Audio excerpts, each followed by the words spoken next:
You're listening to Tipped Off, where leaders across the service industry share insights on operations, tech, and team success, powered by TipHaus.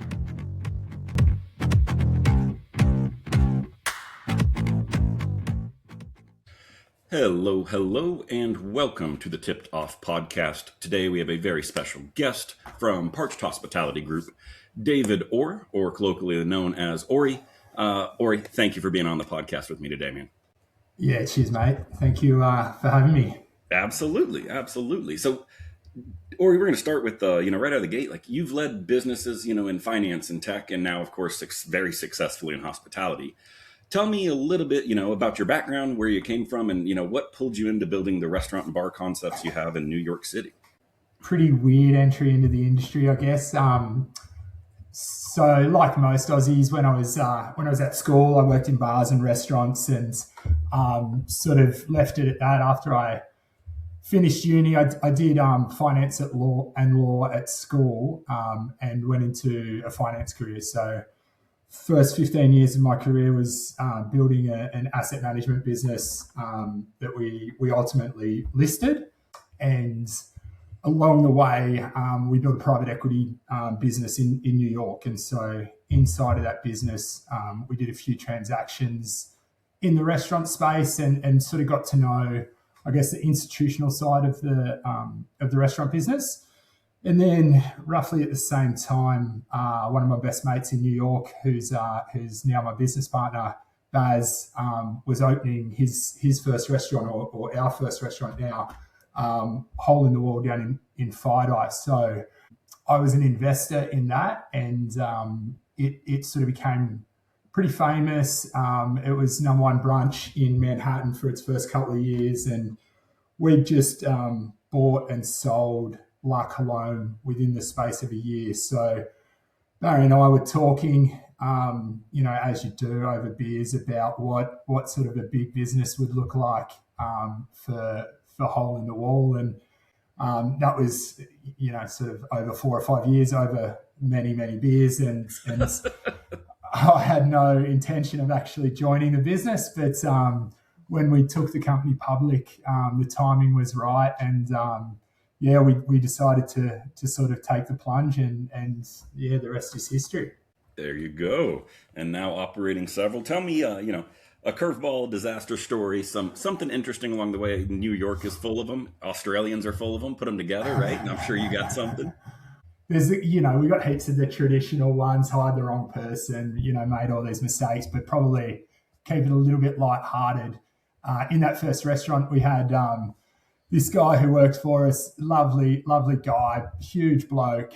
And one night after we'd closed the restaurant, we got a message, Baz and I, and the guy was meant to stay behind and clean the restaurant, which he did, but he had the restaurant was fully lit up, and he had a leopard print leotard on, and he had the music up full ball, and he was dancing around cleaning the restaurant. And so we had to sit him down and say, look, mate, all for that in your own free time.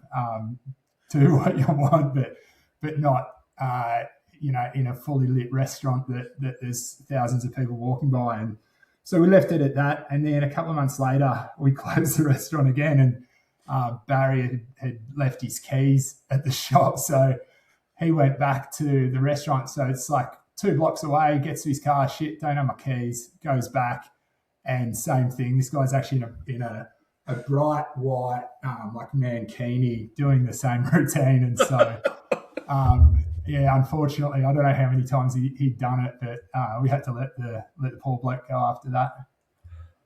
That's a marketing campaign gone wrong, right? You got some eyeballs on the store, and I love it, man.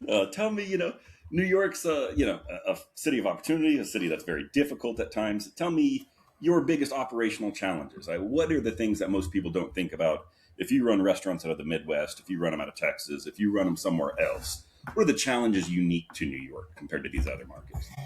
Yeah, look, obviously it's a completely different beast. Like, there are a lot of things that work in New York that don't in other places, and vice versa. So I think for me, there's probably two really significant challenges that can be opportunities as well. But to me, the biggest differences are the real estate, and then also understanding your guests and I guess the variability within the guests. So, real estate, typically we're in a very small part of a very large building. There's no parking, usually a lot smaller footprint, and you're sort of paying upwards of $250 a foot. So you've got to make a lot of things work right for that to work. Obviously, you get the advantages of the density that New York City has. So, you can certainly make it work if you've got a good concept. And then from the guest side of things, neighborhood by neighborhood, you've really got to understand what the differences are with your guests and at the highest level, it's, what's the breakdown between your locals, your office workers and tourists. They're all cyclical in how they operate. They all have different criteria for selecting a restaurant, for discovering a restaurant, and then ultimately what their sort of expectations are when they get there. So you really have to understand all of those things and how they fit together, and it can vary, block to block. So that's probably the biggest difference that I found operating in New York compared to other areas. I buy it. And to new restaurant operators, would you give them a thumbs up to try to go for it in New York or start somewhere else? Look, I think go with where you know. Like if you're from New York, I think you're going to find it easier to operate in New York. Like when we first moved into other areas, I just couldn't get my head around this parking situation. Every real estate agent was like, "Oh, parking this, parking that." I'm like, what the fuck are you talking about? So I had a pretty steep learning curve in that respect. So if you understand your market, I'd suggest starting there. I love it. So you run multiple concepts, obviously. I'm fortunate enough to have visited Isla Co, and number one importer of kangaroo meat, right? Yeah, that's our claim to fame. There's not a lot of competition.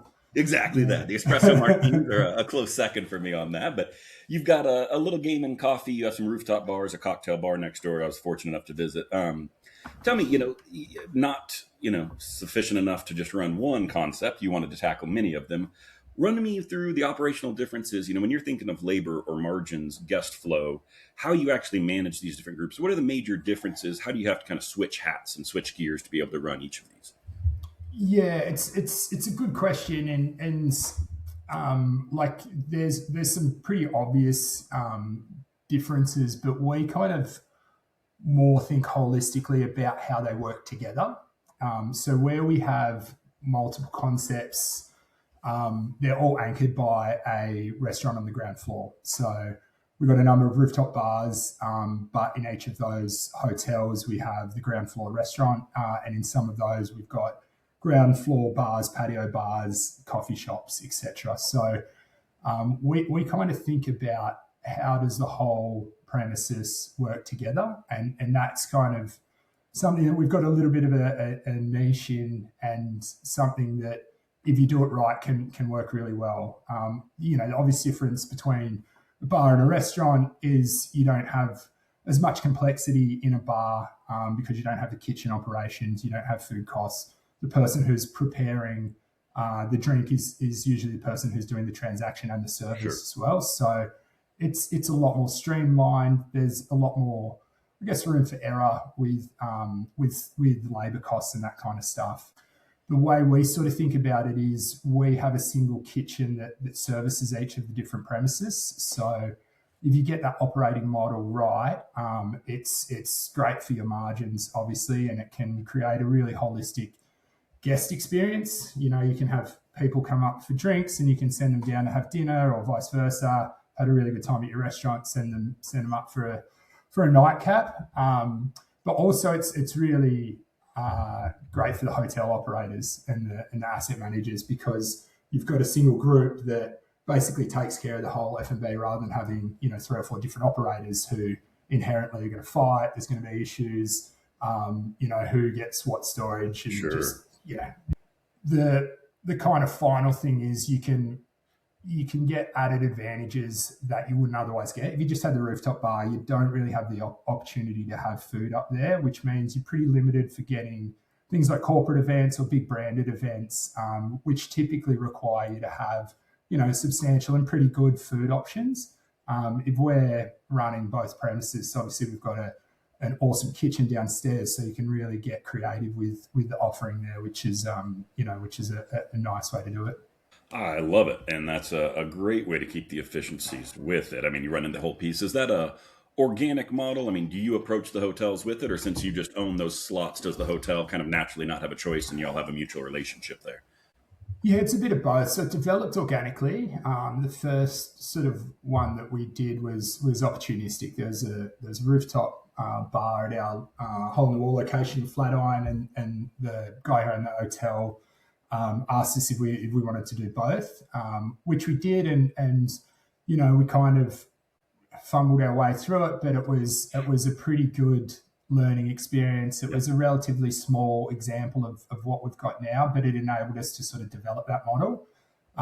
Turns out it was kind of a trial run because he had a much bigger and fancier hotel in Midtown that he put us into after he saw that we could handle Very nice. his smaller one. And so now we're pretty thoughtful about that and about that interplay.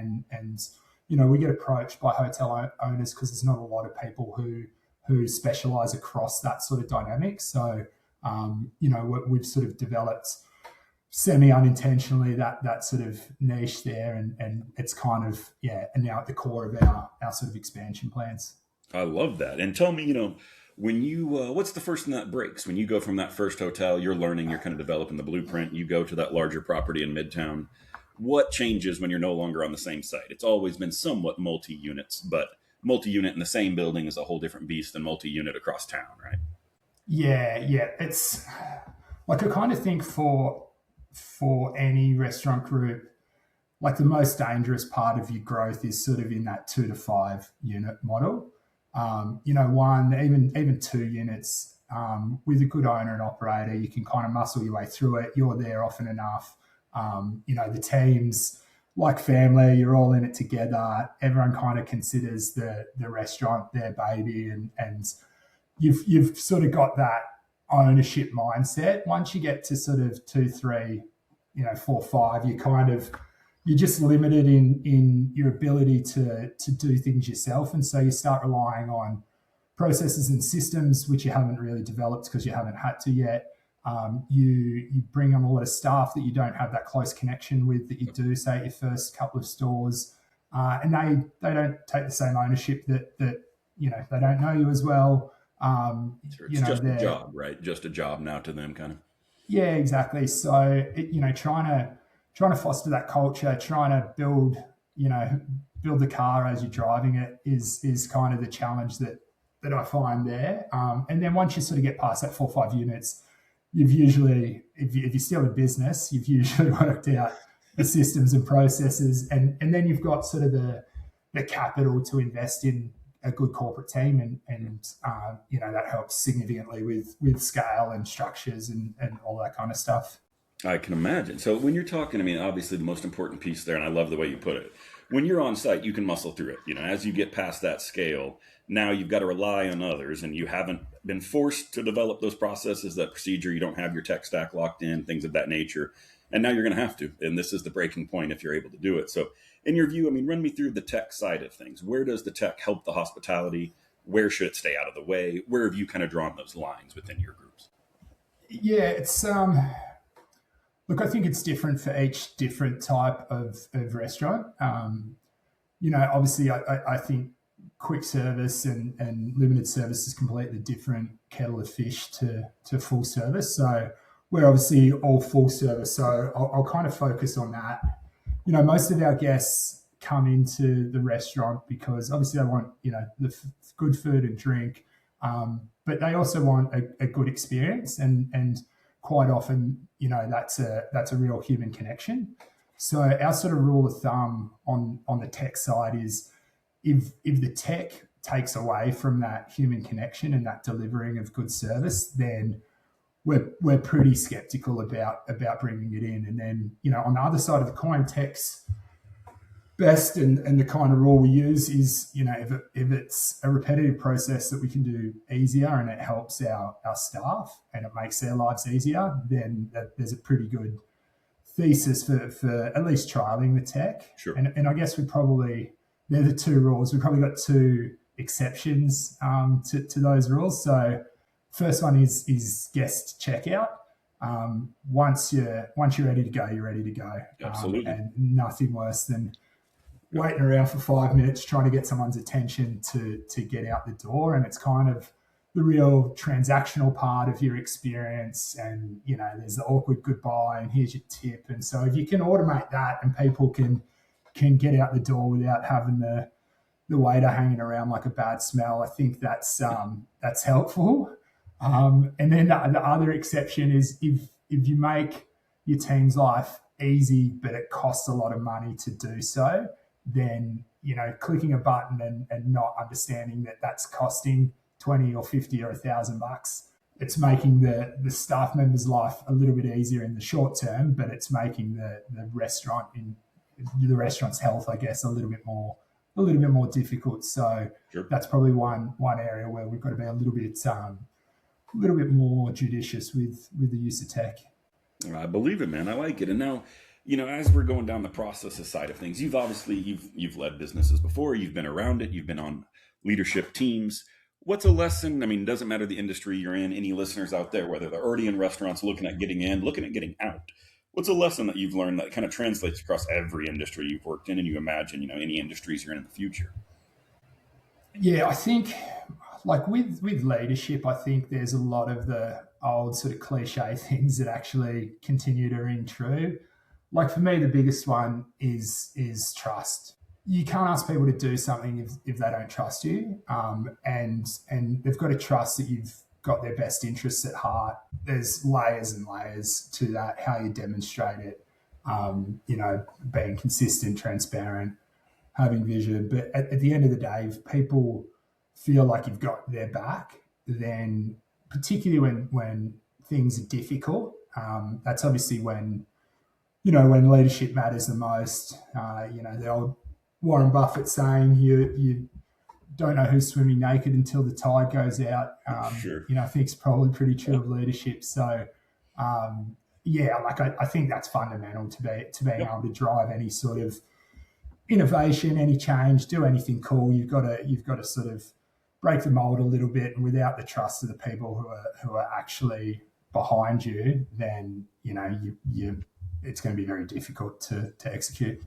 I love it. I mean, whether we call it cliche or not, I think it echoes very true that trust is going to be everything on. It's easy. Everyone's on board when things are going well, right? And as soon as things get rocky, you've got to have something to fall back on to rely that, they're going to buy in. They're going to go with you. And I love it, man. So I'm going to switch gears on you. There's a few questions that I like to ask all of my guests. We like to be able to stack these up and look over them and hear, operator to operator, the same kind of question here. So first, and typically easiest, is tell me your favorite restaurant concept or brand. What's it doing out there? I would ask that it's not a part of your own portfolio of brands, something outside of those, but tell me your favorite restaurant and what's it doing to stand out to you right now? Yeah, my favorite restaurant at the moment, or it's probably been the last 3 or 4 years actually, is Isla Co. It's a Korean steakhouse in New York in the Flatiron district. If you get the chance, go and check it out. They've got a cool bar downstairs, but their steak omakase is unbelievable. Ooh, all right. That sounds delicious. Okay. And then tell me, switching into challenges, if we look like, what's the biggest challenge facing restaurants 3 or more years from now? Like if you're looking at a forward-looking lens, what do you say and say, hey, we either need to be already thinking about this and prepping for it, or at minimum, it's something that you're keeping your eye on because you do think it's coming to reality? Yeah, it's a great question, and obviously looking that far into the horizons pretty difficult in any industry. But look, I think there's been a sort of sustained compression in margin. There's 2 or 3 forces at play here, right?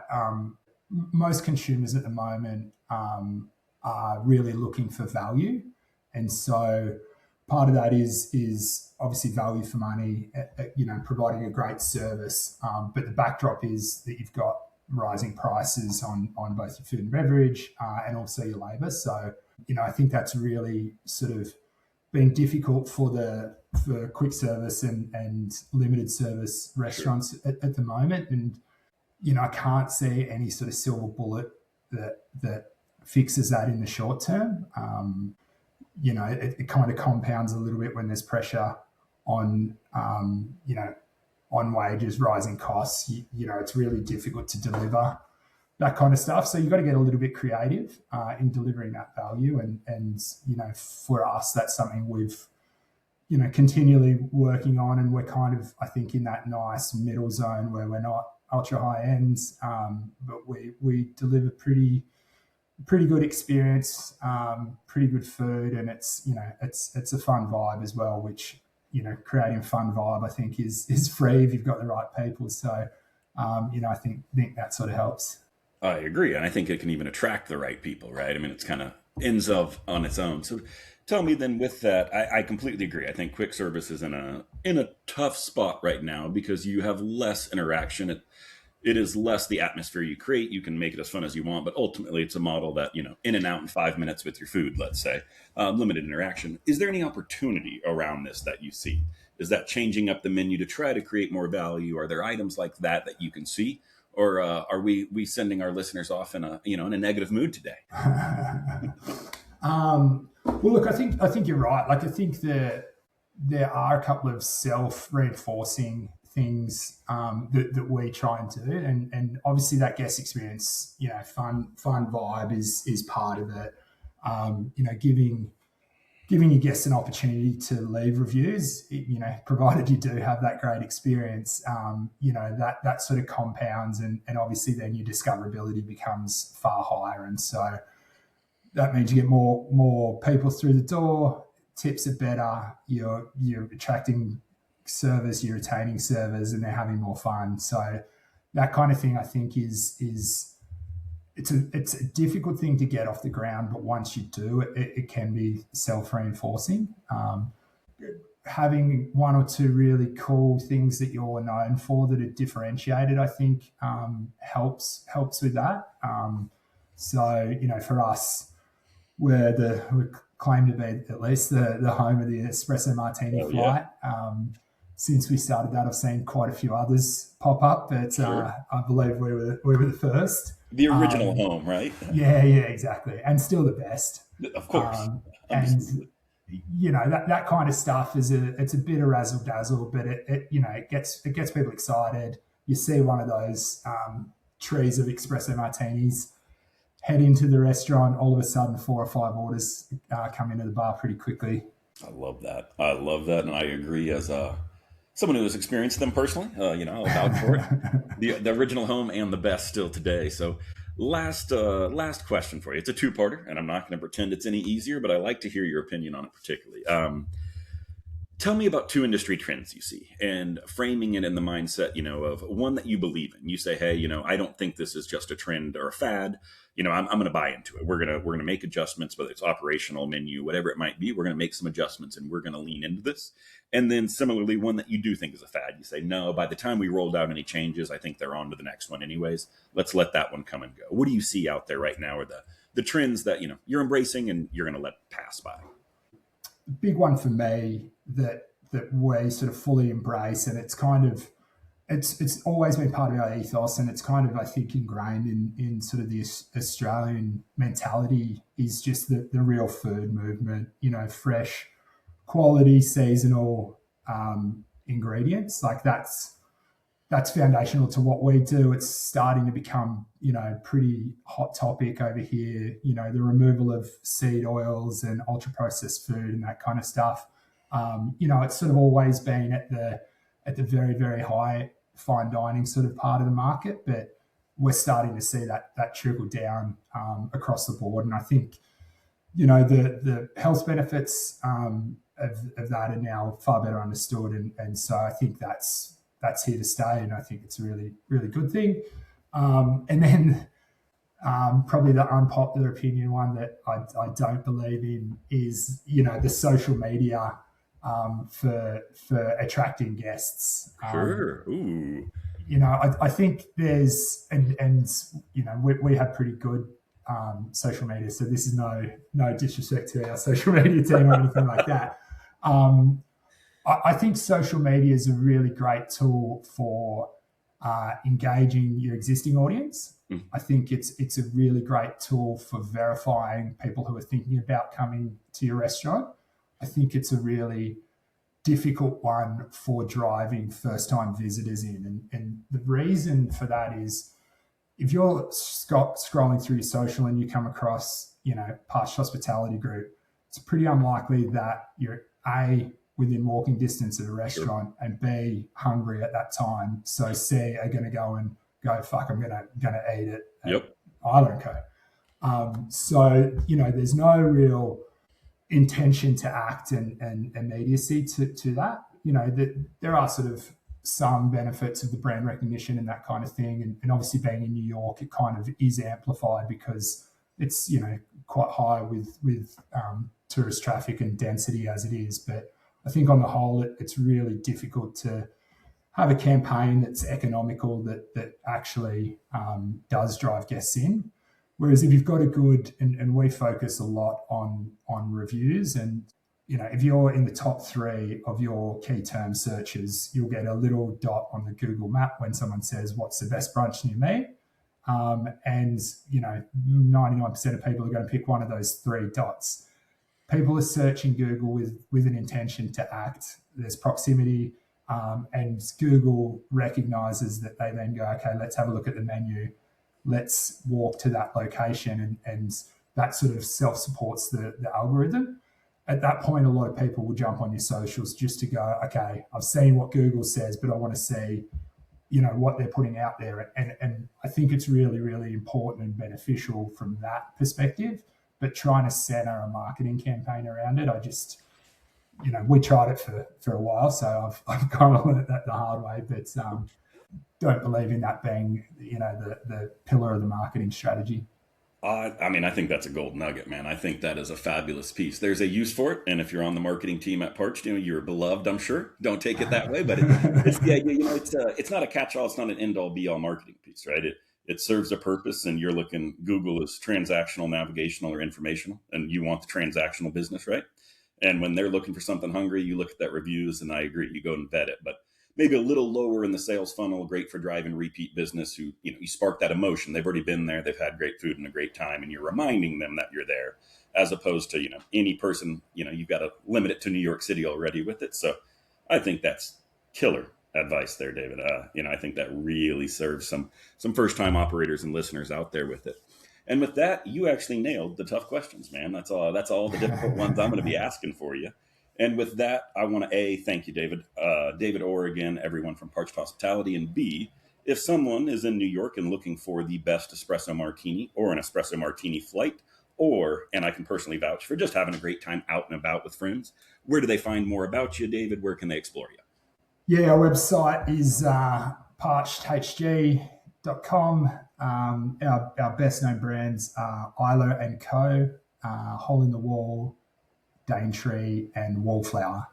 Oh, thank you very much. And whenever you are in New York next as a listener, please go check it out. Again, I can personally vouch for it, and B, just supporting great people and great restaurant operators out there. So, Ori, thank you again for jumping on the show with me today. I cannot thank you enough for coming on and giving some wisdom out there. And I'll wish you the best today, man. Legend. Thanks, Kirk. Yeah, you got it. Thanks for listening to Tipped Off, the podcast for the service industry. For more tools and insights, visit TipHaus.com.